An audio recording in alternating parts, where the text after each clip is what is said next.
अब राजस्थान में कर्नाटक का मैनेजमेंट करेगा कमाल।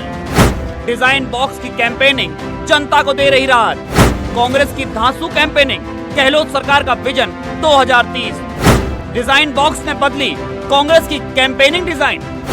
सरकार का विजन 2030, डिजाइन बॉक्स का फोकस। विधानसभा चुनाव बेहद नजदीक है और राजस्थान की गहलोत सरकार जनता के बीच लगातार पहुंच रही है, लेकिन इन सभी में मैनेजमेंट का काम बेहद जरूरी है। कर्नाटक में कांग्रेस की वापसी में जिस शख्स का अहम रोल था, वो चुनाव से पहले कहीं नजर नहीं आया, लेकिन सरकार के बनते ही डिजाइन बॉक्स कंपनी के मालिक नरेश अरोड़ा नतीजे आने के बाद तुरंत सुर्खियों में आ गए। उनका मैनेजमेंट ऐसा था कि जो उन्होंने कहा था वो सीट कर्नाटक में लाकर दिखाई दी।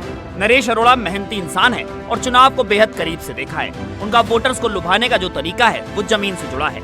जानकारों की माने तो नरेश अरोड़ा लोगों की जरूरत और उनको किन योजनाओं का लाभ मिलना चाहिए इस पर फोकस रखते हैं। अपनी मेहनत के बूते मुकाम हासिल करने वाले नरेश अरोड़ा ने लोगों के बीच रहकर उनकी जरूरतों को समझा है और आज नतीजा सभी के सामने है। Election management company design box Naresh Arora की है। वो कर्नाटक चुनाव से पहले कांग्रेस के लिए साल 2019 के लोकसभा चुनाव, हरियाणा चुनाव, असम चुनाव का काम देख चुके हैं। कर्नाटक में भाजपा ने सोचा भी नहीं था कि कांग्रेस वापसी करेगी, लेकिन जब नतीजे आए तो कैंपेनिंग को लेकर नरेश अरोड़ा का काम ही हर तरफ नजर आया। उनकी कैंपेनिंग ही थी जिसने कांग्रेस की सत्ता वापसी कराई।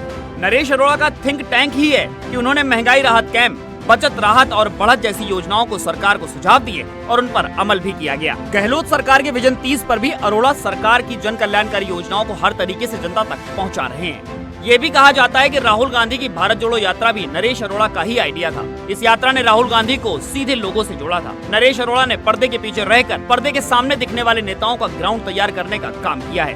पंजाब के अमृतसर के रहने वाले नरेश अरोड़ा डिजिटल मार्केटिंग के दिग्गज माने जाते हैं और 7 साल से चुनावी क्षेत्र में काम कर रहे हैं। इस बार राजस्थान में विधानसभा चुनाव है और इसकी जिम्मेदारी यानी कैंपेनिंग वो नरेश अरोड़ा की कंपनी ही देख रही है। अगर यहाँ इतिहास बदलते हुए सरकार रिपीट हो जाती है तो नरेश अरोड़ा का कैंपेनिंग का बड़ा असर देखने को मिलेगा और रणनीतिकार पर अरोड़ा फिर से छा जाएंगे। ब्यूरो रिपोर्ट, सच बेधड़क।